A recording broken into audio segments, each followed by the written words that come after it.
Dear students, after studying this module, you shall be able to learn the basic symptoms of schizophrenia, understand the role of genetic factors in the etiology of schizophrenia, learn about the methodology used to study the interaction of genetic and environmental influences including twin and adoption studies, understand the relevance of neurochemical factors and learn about the neurotransmitter based hypothesis in the causation of schizophrenia, learn the different anomalies in the brain structure implicated in the disorder, learn about various prenatal, perinatal and postnatal influences that may lead to the development of schizophrenia.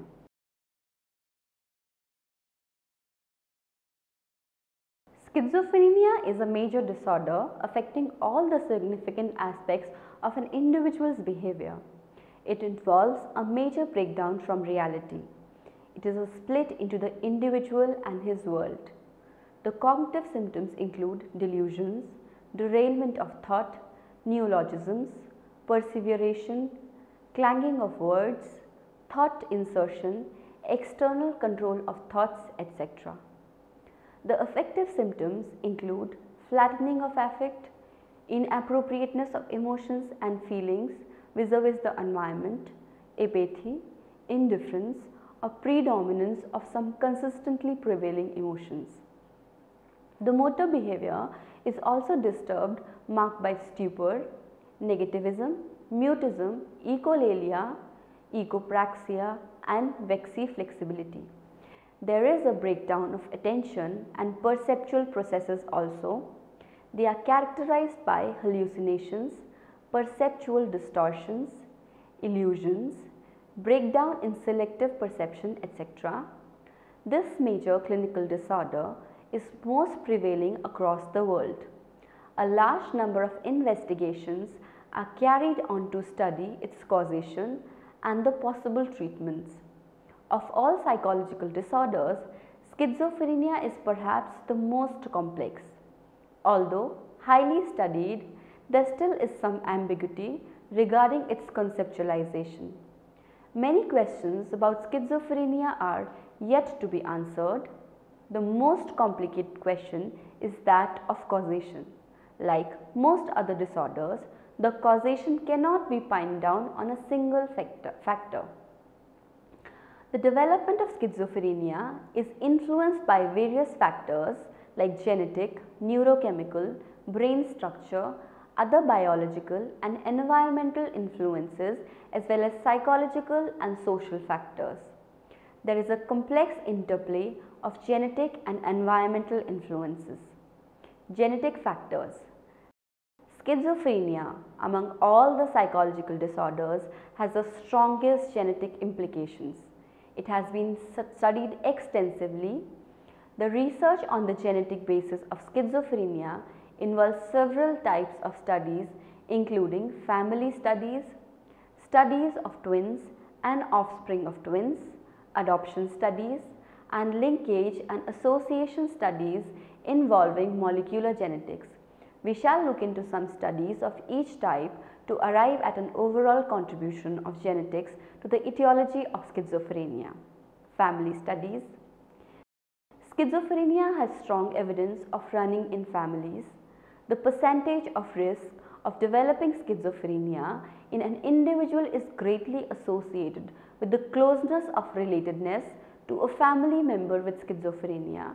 That is, the degree of gene sharing determines the risk factor to a large extent. In one major study, family members of more than 1,000 people with schizophrenia were examined. One finding was based on the severity of schizophrenia in the patient. The likelihood that a child will suffer from schizophrenia depended on the severity of the disorder of the close relative. Another interesting finding was that the family member did not inherit the same kind of schizophrenia, say paranoid or catatonic, as the patient. In other words, the family does not inherit a specific but just a general disposition for the disease which may manifest in any of its kind. A review of 40 family and twin studies was carried out by Gottsman. The most important finding was the association between degree of shared gene and the risk factor. For instance, in case of monozygotic twins, 100% gene sharing is there. The chance was shown to be 48% in case of dizygotic twins, where 50% gene sharing is there. It was 17% and the rate dropped as the degree of sharing became lesser. Chance for a child to develop the disorder with both parents having the disease is 46%, and the likelihood of developing the disease in a general population is about 1% only. From the studies, one can see the extent of influence of genetic sharing on the development of schizophrenia, yet monozygotic twins with 100% of gene sharing do not have a 100% chance of developing the disorder. The rate is only 48%. It implies that apart from genes, there are other factors, and we have to take into account these also in the study of the etiology of schizophrenia. Twin studies. Another important factor studied in twin studies is the sharing of environment over and above the genes by being raised together or not. If raised together, identical twins share 100% of their genes as well as 100% of their environment. Grossly speaking, because experiences can never be fully the same even prenatally. And fraternal twins raised together would share 50% of the genes and 100% of their environment. If genes were solely responsible, we would expect identical twins to be fully concordant without an exception, and fraternal twins to both have it 50% of the time. And if the environment is solely responsible, we would expect no difference in concordance rates between identical and fraternal twins. But the findings from years of research suggest that the reality lies in the middle, and that both genes and the environment play their roles, and the interaction between the two is also important. One of the most important famous cases of concordance for schizophrenia is that of Genane quadruplets. They were studied extensively by Dr. David Rosenthal and colleagues over many years. The 4 of them were monozygotic and were brought up in the same dysfunctional household, and all 4 were diagnosed with schizophrenia. Despite this tremendous overlap of genetic disposition and experiences, the sisters differed significantly from one another in terms of manifestation of schizophrenia in them, the time of onset, the symptoms, the severity, the chronicity, the course of the disorder as well as the outcomes. This case brings into account the important matter of unshared environments. Although monozygotic, the 4 sisters would have had different experiences prenatally. The competition for resources and space would have impacted the development of each fetus differently. They evidently differed in terms of their brain development and dysfunctionality, and despite being in the same household, it was found that each sister was appraised differently by the parents owing to their differential social and intellectual deficits. This must have compromised or propelled the development of each sister vis-a-vis the others.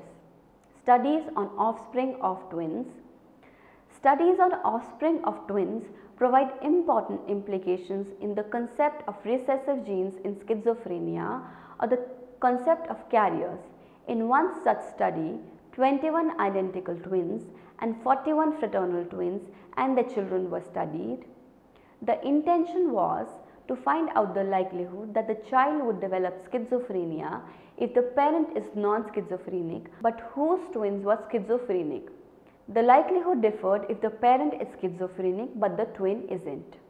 This can only be explained through the concept of regressive genes.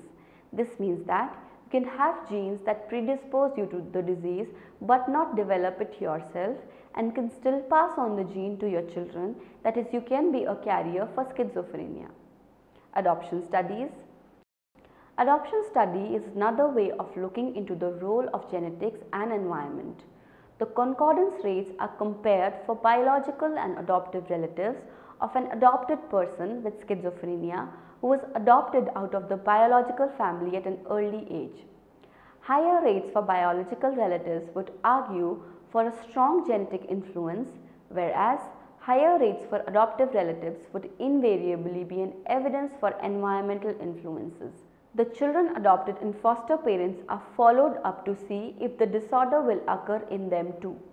Both the approaches to analyze causation with the studies of adoption have indicated strong role of inheritance and genes in this context. The significance of the findings is that despite being raised away from the biological parents, such children have a higher chance of having the disorder themselves. Molecular genetics. To answer the question of how exactly does the genetic influences function or how the disorder is genetically transmitted from a patient to an offspring, researchers have begun to study genes in close proximity, that is, delving into the genetic etiology at a molecular level. The question molecular genetics tries to answer is if there is a single major genetic makeup responsible for schizophrenia. This involves a process called endophenotyping. In the process of identifying the gene or genes responsible for contributing to the specific behavioral and cognitive symptoms of schizophrenia. For example, it has been found that smooth pursuit eye movement while tracking a moving object is an ability lacking in patients with schizophrenia and often their relatives. So, this task deficit may be possible endophenotype for schizophrenia, the study of which may give hints into genes responsible for schizophrenia itself. Similarly, endophenotyping involving deficit in performing the task of identifying emotions has also been studied to identify such genes.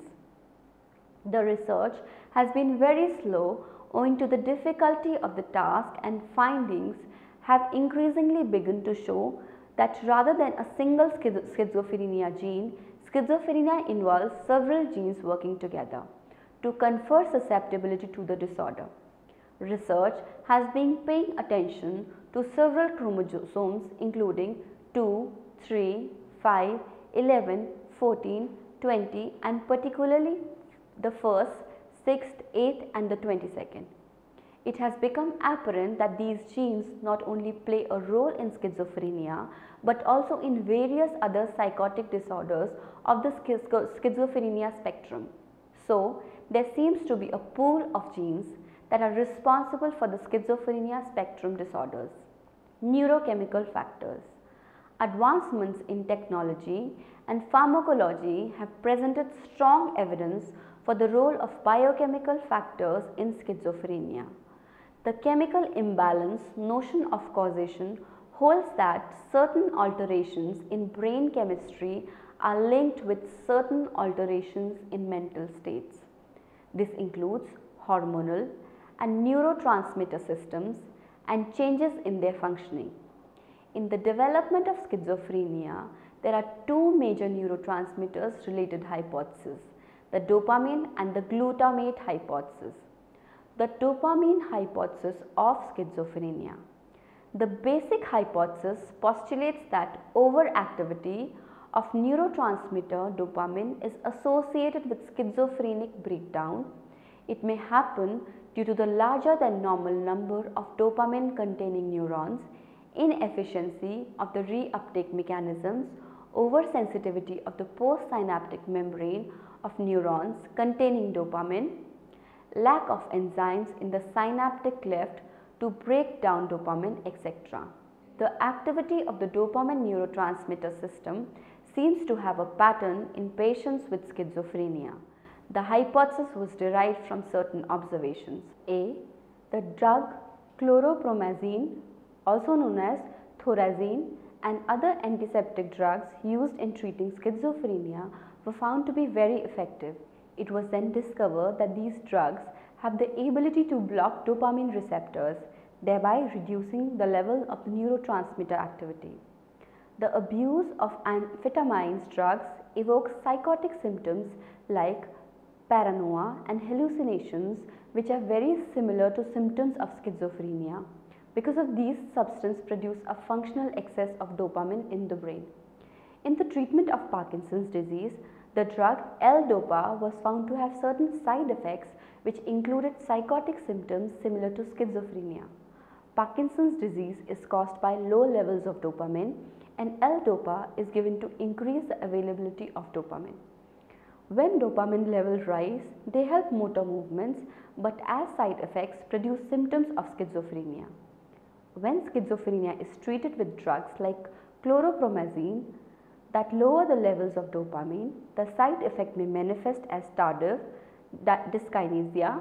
This is an abnormality in the motor behavior which is similar to the symptom of Parkinson's disease.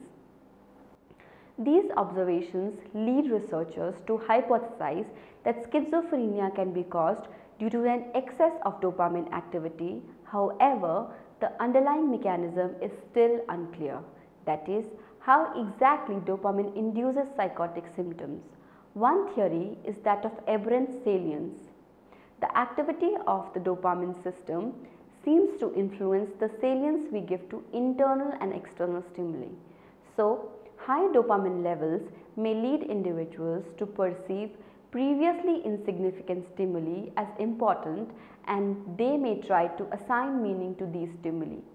This might be the basis of hallucinations and delusions in schizophrenia. The high levels of dopamine sustained in the brains of patients with schizophrenia may be due to the following reasons: A. The overproduction or excessive synthesis of dopamine. B.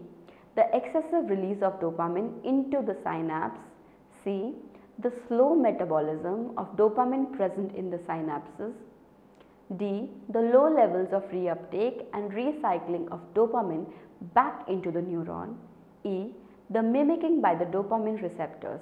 The functional effectiveness of dopamine may be increased if the receptors that dopamine acts on are dense and profuse, or if there is supersensitivity. Later, research indicated that there are actually 5 types of dopamine receptors. Certain receptors seem to have a more definite role in the etiology of schizophrenia. It was found that the efficiency of antipsychotic drugs is related to the ability to block a specific type of dopamine receptors, the D2 receptors. Another finding is that the post-mortem studies with some schizophrenic patients' brains show an excess of D2 receptors. But the question here is that whether the number of D2 receptors more than the normal amount is present even before the patients are administered antipsychotic medication, or is the increase as a result of taking the treatment? The PET scanning technology enables study of the schizophrenic brains of living patients, but the question has not been fully answered. Some studies have reported affirmatively that brains of untreated schizophrenics have significantly higher number of D2 receptors, but this finding has not been replicated in other studies. For several years, the dopamine hypothesis was the most widely accepted biochemical explanation for schizophrenia. The most recent finding show that the relationship between dopamine activity and schizophrenia is not as simple as previously thought, a finding that questions this theory of excessive dopamine in schizophrenic demonstrates the effectiveness of certain drugs which are inefficient in blocking dopamine receptors in the treatment of schizophrenia. An example of such a drug that is weak dopamine antagonistic but an effective treatment for schizophrenia is olanzapine. The hypothesis also fails to account for some other facts. Some patients do not respond to antipsychotic medications that work by blocking dopamine receptors, and that the effect of the drugs takes some time to manifest, while the dopamine blockade begins immediately after administration. Based on such growing evidence, research now points to multiple neurochemical imbalances in simultaneous interaction in the brains of people with schizophrenia. The glutamate hypothesis. Glutamate is an excitatory neurotransmitter. Glutamate hypothesis holds that the etiology of schizophrenia is related to lower levels of glutamate in the brain. This hypothesis has come up on the basis of certain observations similar to those that led to the development of the dopamine hypothesis. A. The use of phencyclidine PCP or angle dust blocks the glutamate receptors and the effects produced are similar to the hallucinatory symptoms of schizophrenia. B. Ketamine is an anesthetic which when given intravenously induces psychotic symptoms, and it has been found to lower the level of glutamate in the brain. Just like dopamine, glutamate also has different types of receptors, and the specific type being studied for their role in schizophrenia is the N-methyl-D-aspartame NDMA receptor. Both PCP and ketamine that produce psychotic symptoms are NDMA antagonists. Interestingly, the two hypotheses as discussed above do not challenge each other. The lower levels of glutamate seem to go hand in hand with the dopamine theory. The dopamine system's functioning is also linked with the reducing levels of glutamate. Therefore, higher levels of dopamine go parallel with lower levels of glutamate. Summing up the neurochemical factors causing schizophrenia, the role of dopamine and glutamate is almost established. Studies are now looking into the interplay of more neurochemical elements including serotonin, GABA, acetylcholine and certain neuropeptides in the etiological factors of schizophrenia. Brain structures. Several imaging structures have indicated that certain abnormalities on the brain structures may underlie schizophrenia. It has been observed that people with schizophrenia show certain deficits in task performance and attention. Also, children at risk show certain neurological problems including deficit in attention and abnormal reflexes. Those observations have led researchers to believe that brain damage or dysfunction may cause or accompany schizophrenia. The development of CAT, PET and MRI techniques have enabled researchers to throw light on the structural brain defects in schizophrenia through the study of living patients. Enlargement of ventricles and reduced brain volume. Many studies have shown that ventricles of people with schizophrenia are significantly enlarged than in normal brains. Enlargement of ventricles implies a deficient in brain tissue because given the limited space available, the region surrounding the ventricles composed of brain tissue shrinks, gets atrophied or decreased in its volume. Studies show that it is seen more in men than in women. Studies have shown that the overall brain tissue volume is lower than normal by about 3%. Another important point is that this brain anomaly seems to be present even at early stages of the illness, which suggests that rather than progressive deterioration or degeneration or a consequence of taking medication, this is more often antecedent nature. But this does not suggest that progressive changes in the brain must be ruled out, and in fact studies have shown reduction in brain volumes over time. However, the phenomena of enlarged ventricles is not a finding exclusive to schizophrenia. It is present only in a minority of schizophrenic brains, and moreover, it is present in patients with other diseases also. Hypofrontality. This refers to the abnormally low activity of the frontal lobes in the schizophrenic brains. When given tasks such as Wisconsin card sorting test that require the activation of the frontal lobe, it has been found that the performance of people with schizophrenia is poor. This dysfunctionality may account for attention or cognitive deficits and some other negative symptoms associated with schizophrenia. Studies have helped deconstruct hypofrontality further by identifying that the dorsolateral prefrontal cortex, also known as DLPFC, as a specific area of low activity. However, hypofrontality too is not an all-inclusive phenomenon. It is only found in a small percentage of cases. Other areas implicated: the prefrontal cortex, related cortical regions and subcortical circuits including the thalamus and the striatum, are implicated in the cognitive deficits, there is emerging evidence that the volume of the thalamus may be relatively lower. Thalamus, being the relay center for sensory information, may break down when flooded with information, which may be the physiological basis. For hallucinations and delusions, the temporal lobes and surrounding medial temporal structures like the amygdala and the hippocampus have also been found to show abnormalities. The amygdala and the hippocampus may have reduced sizes and abnormal chemical and electrical functioning. Just as with enlargement of ventricles and hypofrontality, these anomalies are also not found in all cases of schizophrenia. Prenatal and perinatal and postnatal influences. The term perinatal influence refers to before birth, and perinatal means during the process of birth. Postnatal factors are the conditions that affect the child after birth. Several factors in the internal and the external environment can affect the normal development of the fetus, and certain adverse impacts can be correlated to schizophrenia.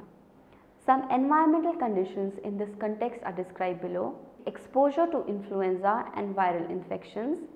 It has been found that prenatal exposure to influenza is likely to cause enlargement of ventricles, which, as we saw earlier, is a brain anomaly often implicated in schizophrenia.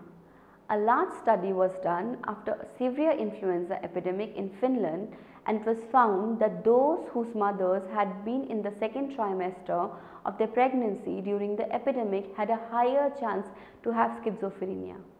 Also, more people who develop schizophrenia are born in the month of January and March in the North Hemisphere, which might be due to some seasonal virus. The notion that the disorder of schizophrenia is a result of infection, but some viruses were given by Kraepelin. But it is not as simple as he put it, and the effect is rather indirect. Research indicates that viral infections in the mother may cause damage to the brain and hinder normal development of brain in the fetus, resulting in functional anomalies and deficits characteristic of schizophrenia. This may occur if the antibodies produced by the mother's body in reaction to the virus cross the placenta and interfere with the neural development. Rhesus incompatibility. This is a phenomena that occurs when the mother is Rh negative and the fetus is Rs positive. Rhesus is a factor to do with the blood type. The rate of schizophrenia in men who are rhesus negative incompatible with their mother is 2.1% compared to 0.8% in those without the incompatibility. Birth complications. It has been reported that patients with schizophrenia are likely to have been born following a pregnancy or delivery that was complicated in some way.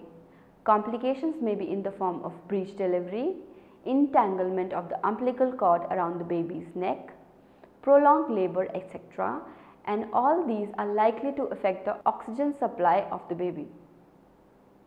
Hypoxia is a perinatal phenomena in which the fetus is deprived of adequate amount of oxygen.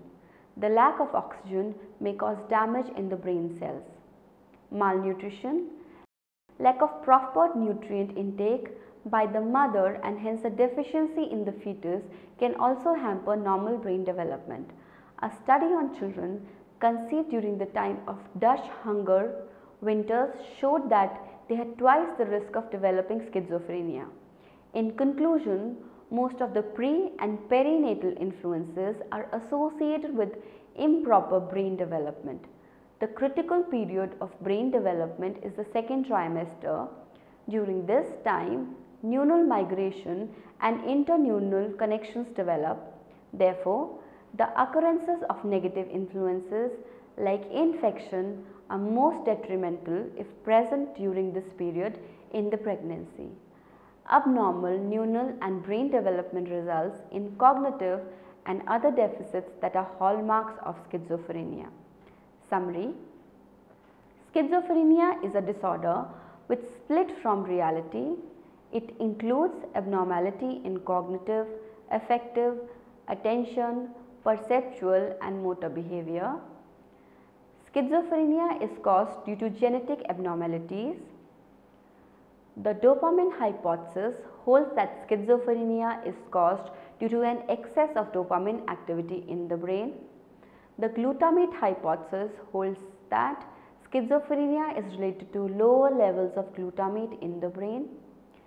Enlargement of ventricles and reduced brain volume, structural and functional anomalies in the prefrontal cortex, thalamus, temporal lobes, amygdala and hippocampus are also possible causes of the disorder. Exposure to influenza, viral infections, Rh incompatibility, birth complications and malnutrition can hamper normal brain development leading to schizophrenia.